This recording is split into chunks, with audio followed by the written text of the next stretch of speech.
Salut, moi c'est Sean d'Andromède.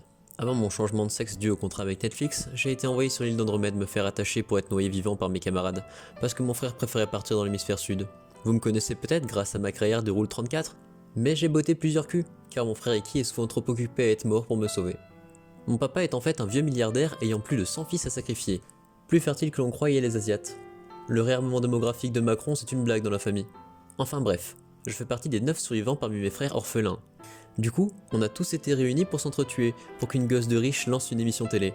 Malheureusement, tout cela a été interrompu quand mon frère Iki, qui est plus mon frère que les autres, vole l'armure du Sagittaire qui n'appartenait à personne.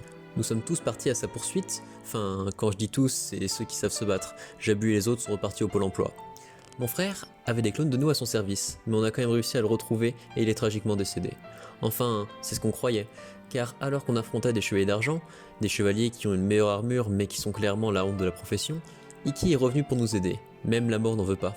C'est ainsi que j'ai pris l'habitude de l'appeler quand j'en avais besoin. Lorsque nous sommes allés voir le grand Pop pour signer l'armistice, il a envoyé le chevalier de la flèche tirer sur Athéna à bout portant, ce qui nous a poussé à parcourir les 12 maisons. Je me suis retrouvé contre le chevalier des Gémeaux, qui n'était même pas là, et Iki a préféré le hammam plutôt que de venir me sauver. Heureusement qu'il s'est rattrapé dans la maison de la Vierge, mais sa culture kamikaze l'a empêché de m'aider contre le chevalier des poissons qui m'a tué. Et oui, c'est un truc familial la mort. Ensuite, il y a eu l'arc Asgard. Même si c'est un filler, j'ai eu droit à des combats mémorables, comme Sid ou Mime. D'ailleurs, je me suis fait poutrer les 2 fois, mais c'est l'intention qui compte. Cette histoire enfin finie, je m'apprêtais à vivre des jours heureux. Ah non, c'est vrai, j'étais dans le coma depuis plusieurs mois. Mais la princesse Athéna risqua sa vie pour négocier avec Poséidon, ce qu'elle n'arriva une nouvelle fois pas à faire et fut enfermée dans un pylône et prête à être noyée vivante. Cependant, j'ai accouru à la rescousse, et je me suis fait poutrer par Kaza, mais j'ai vaincu Io de Scylla. À sa mort, il m'a conseillé de toujours tuer mes ennemis, mais je ne lui faisais pas confiance, alors j'ai laissé tomber ce conseil.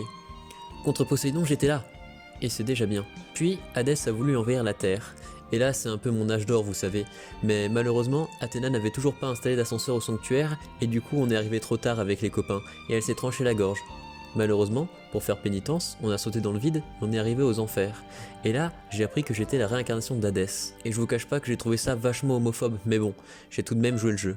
Mon frère Iki, que cela a choqué, est venu me gifler avec ses airs de mal alpha. Bon, j'avoue que j'ai un peu abusé avec la décoloration, mais quand même, il y est allé un peu fort, vous trouvez pas? Enfin bref. Après, nous sommes tous allés affronter les dieux jumeaux, et bien que Poséidon qui n'est pas rancunier nous ait envoyé les armures d'or par Chronopost, ça ne suffisait pas, alors on a transformé nos armures, et ce coup-ci ça a marché. Bon, pour le combat contre Hadès, la princesse a encore déconné, et on a dû attendre que Seiya se jette sur la lame d'Hadès pour penser à l'empaler avec le sceptre de la princesse. Effectivement, là j'avoue que c'était pas très finaux. Quelques mois plus tard, alors que je coulais des jours tranquilles, j'ai accompagné Athéna voir sa sœur, puis son grand-père, pour trouver un moyen de ramener Seiya parmi nous, parce que le fait qu'il ait survécu ne suffisait pas. Nous avons sauvé la terre d'Hadès définitivement, contre le fait que Seiya soit un légume, et il fallait chambouler l'équilibre du monde pour lui. Et après, ça déclare de ne pas faire de favoritisme, enfin bon. Chronos nous a donné quelques jours pour aller dans le passé et trouver ce qu'il nous fallait, mais notre venue a modifié l'alignement des astres et a foutu le bordel dans le 18e siècle, ce qui n'a pas arrangé tout le monde. D'ailleurs, plusieurs camps se sont formés au sein du sanctuaire, et Hadès n'a pas eu à bouger. On s'est tous entretués entre nous. Et Ophiuchus a fait son apparition. Je vous raconterai bien la fin, mais ça fait 20 ans que ce bordel dure et il ne reste qu'un tome pour boucler 5 intrigues. Enfin voilà, c'était mon histoire.